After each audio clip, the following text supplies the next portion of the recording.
Bapak Ibu sekalian, jadi eh, pembayaran pensiun atau belanja pensiun ini dimulai di tahun 1952 yang waktu itu dilakukan oleh Badan Urusan Kepegawaian. Jadi ini dasarnya adalah Undang-Undang Nomor 20 tahun 52. Kemudian di tahun 63 ini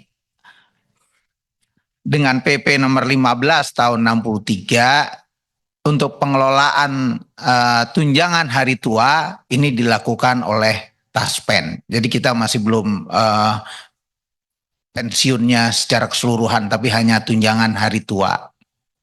Kemudian di tahun 1969 ini mulai ada beban APBN dengan dasar Undang-Undang Nomor 11 tahun 69. Jadi ini kita mulai mengelola dan tabungan hari tua ini juga mulai dikelola. Kemudian di tahun 71 ini THT-nya mulai diberikan kepada Asabri, ini untuk TNI Polri, untuk TNI ya, TNI Polri, dan sejak tahun 86 sebetulnya pembayaran pensiun ini secara bertahap diserahkan kepada PT Taspen, dan di tahun 90 ini mulai di tahun 90 ini pembayaran pensiun dilakukan oleh Menteri Keuangan. Akhirnya di tahun 90, kemudian di tahun 90 mulai diserahkan kepada PT Taspen. Nah, di tahun 91 ini yang TNI Polri dilakukan oleh PT Asabri. Bapak Ibu sekalian, di slide selanjutnya kami ingin memberikan gambaran apa yang kami lakukan di Direktorat Jenderal Perbendaharaan. Jadi kami selaku bendahara negara, yang pertama adalah kami melakukan pengelolaan kas dari negara, kas-kas masuk dari penerimaan pajak, PNBP, dan penerimaan yang lain ini semuanya masuk ke kami, ya, termasuk yang dari tempatnya Pak Suminto. Kalau ada utang itu masuknya ke tempat kami, dan ini tentunya kita kelola untuk membiayai APBN. Untuk kementerian lembaga di sini kita membayarkan belanja pegawai mulai dari gaji dan tunjangan. Saat ini ada sekitar 1.030.000 ASN pusat, 464.000 Polri, dan 410.000 TNI. Kemudian kita juga membayarkan belanja pensiun termasuk jaminan kecelakaan kerja dan jaminan kematian.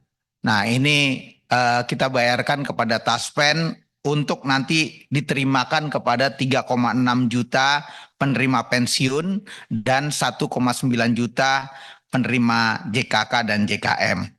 Kemudian kami juga membayarkan iuran Jamkes kepada BPJS Kesehatan untuk 4,6 juta peserta BPJS, dan Jamkesmen dan Jamkestama kepada Jasindo. Ini pesertanya sekitar 6.504 peserta.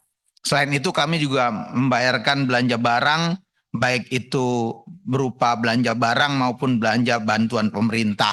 Jadi sini belanja barang untuk 84 kementerian lembaga dan 53.940 satker, dan untuk bantuan pemerintah sekitar 1,1 juta PIP dan KIP. Untuk belanja modal kita bayarkan kepada KL dan satker. Kemudian bansos ini kita bayarkan kepada 18,7 juta KPM atau penerima manfaat, 54,9 juta JKN, dan 119,2 juta JKP. Untuk daerah, sebagaimana Bapak Ibu ketahui, lanjut, ini kita membayarkan DAU, kemudian BOS untuk 2019 ribu sekolah, 50,76 juta siswa, BOK untuk puskesmas sekitar 10.000, dan dana desa untuk sekitar 75.259. Selanjutnya untuk pembayaran pensiun ini sebagaimana tadi kami jelaskan di awal, jadi kami di sini menerima tagihan dari Telkom dan dari Taspen dan Asabri, ya, di mana Taspen dan Asabri ini yang melakukan verifikasi setiap bulan jumlahnya berapa, ya, kemudian dilakukan verifikasi dan validasi. Dari situ ada angkanya dan disampaikan kepada kami. Di kami ini kami melakukan pengecekan administratif, syarat-syaratnya seperti apa dan lain-lain. Nah, kemudian kami bayarkan kepada Taspen dan Asabri. Kemudian Taspen dan Asabri ini biasanya melakukan overbooking karena penerima pensiun ini biasanya sudah memiliki channel pembayaran, ya, atau biasanya disebut mitra, baik melalui perbankan maupun pos dan juga mitra-mitra kerja yang lain. Jadi ada perbankan pusat yang Himbara dan juga ada BPD-BPD. Nah, kemudian dari situlah disalurkan pensiun kepada para penerima manfaat. Nah, sedikit gambaran apa yang sedang kami lakukan proses untuk ke depan. Di sini kami sedang membangun suatu proses bisnis ke depan yang harapannya ini akan lebih efisien, efektif, dan produktif, mengingat banyak sekali fungsi kami yang kurang lebih sama dengan apa yang dilakukan oleh Taspen dan Asabri. Maka ke depan ini kami berencana untuk melakukan pembayaran tetap melalui mitra, ya, tapi yang melakukan pembayaran instead of dari Taspen, ini yang melakukan dari kami di Direktorat Jenderal Perbendaharaan.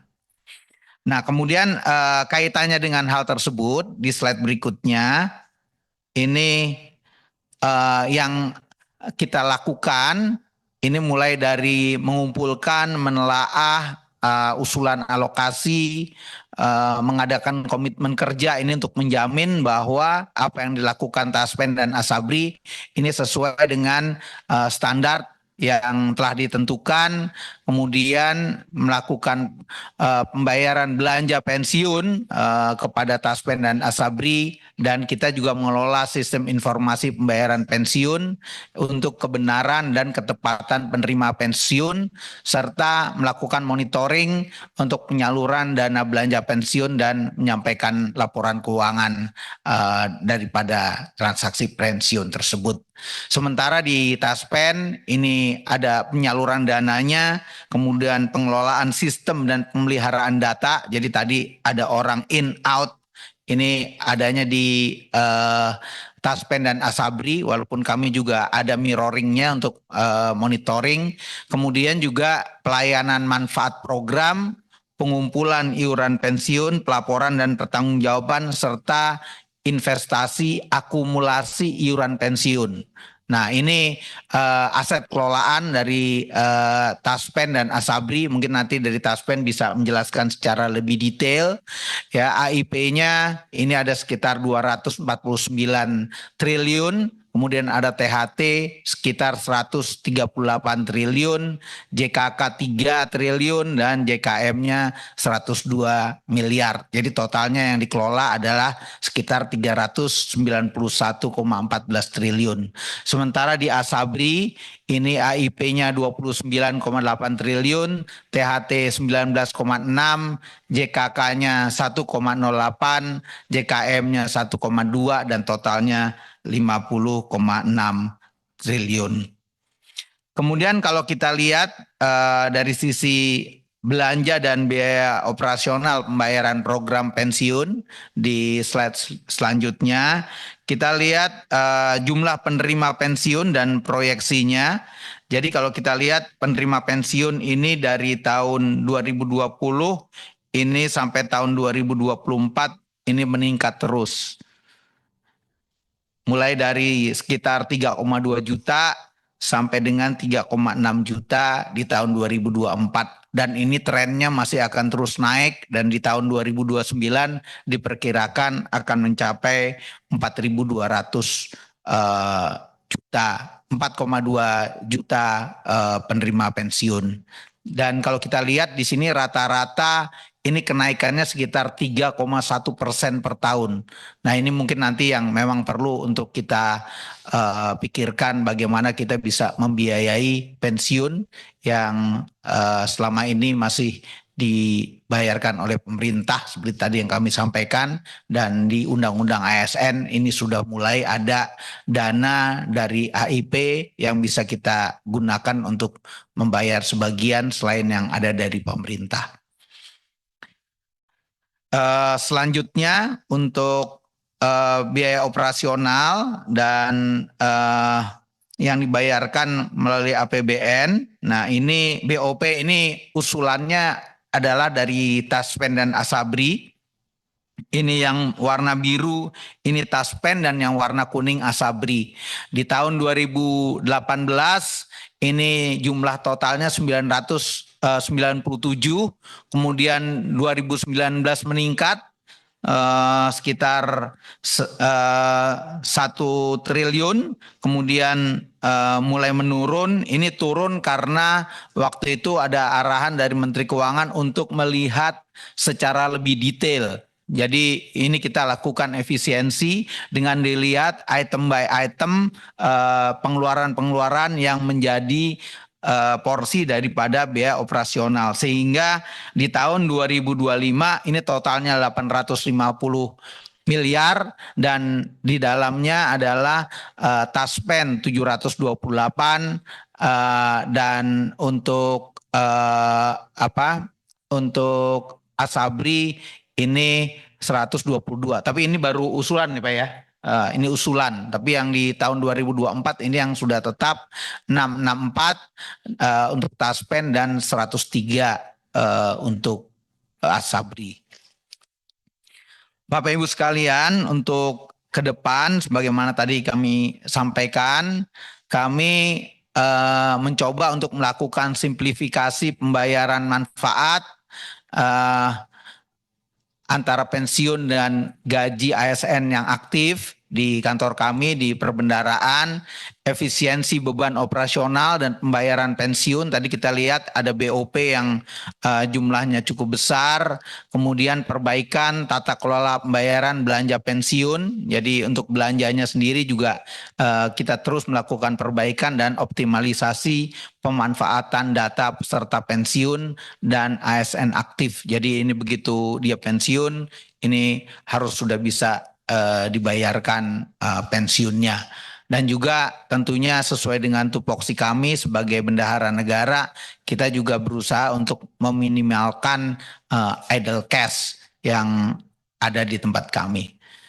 Kemudian kami juga akan melakukan strategi transformasi mulai dari mekanisme pembayaran pensiunnya dan juga melakukan pemanfaatan teknologi informasi dan optimalisasi pemanfaatan SDM melalui organisasi kami yang ada di seluruh Indonesia. Kami punya kanwil di setiap provinsi kecuali DOB, jadi ada 34 kanwil dan 182 KPPN di seluruh Indonesia. Jadi ini kita yang menghandle belanja-belanja APBN. Untuk itu kita akan menata kembali mekanisme dan juga baik itu mekanisme pembayaran pensiun dan juga pengumpulan ASN Pemda yang tentunya ini selama ini dibayar melalui transfer ke daerah. Dan harapannya kita bisa meningkatkan kualitas layanan pensiun yang efisien. Bapak Ibu sekalian, sebagai gambaran untuk tahun 2024 ini kita melakukan belanja pensiun itu jumlahnya sekitar 164 miliar ya. Triliun. Miliar kan? 164 triliun ya yang kita bayarkan. Nah, ini mohon maaf ini tadi baru saya tambahkan jadi nanti kami akan sampaikan ya. Nah, ini terlihat ini meningkat terus nih Bapak Ibu sekalian. Mulai dari hanya 50 di tahun 2010, kemudian terus meningkat 54, 62, 78, 83, 89 dan di tahun 2024 kita membayarkan 164,4 triliun. Yang tentunya ini juga sejalan dengan belanja pegawai KL dan belanja pegawai Pemda yang ini juga terus meningkat. Ini yang sedang kami kaji bagaimana kita bisa menghandle belanja pensiunnya sehingga bisa kita menggunakan model-model pembayaran pensiun yang baru misalnya dengan fully funded dan juga defined contribution ke depan. Jadi kalau kita lihat ini peningkatannya ada sekitar 8,96% untuk belanja pensiun dan besarannya adalah sekitar 10,4 triliun dari tahun ke tahun sejak tahun 2010. Belanja gaji dan tunjangan ini meningkat 8,3% ya atau sebesar 20,2 triliun sejak tahun 2020 dan belanja gaji dan tunjangan untuk di Pemda ini peningkatannya juga lebih besar daripada yang di KL yaitu 8,9%. Jadi meningkat rupiahnya 31,3 triliun sejak tahun 2010. Demikian Bapak Ibu sekalian yang bisa kami sampaikan.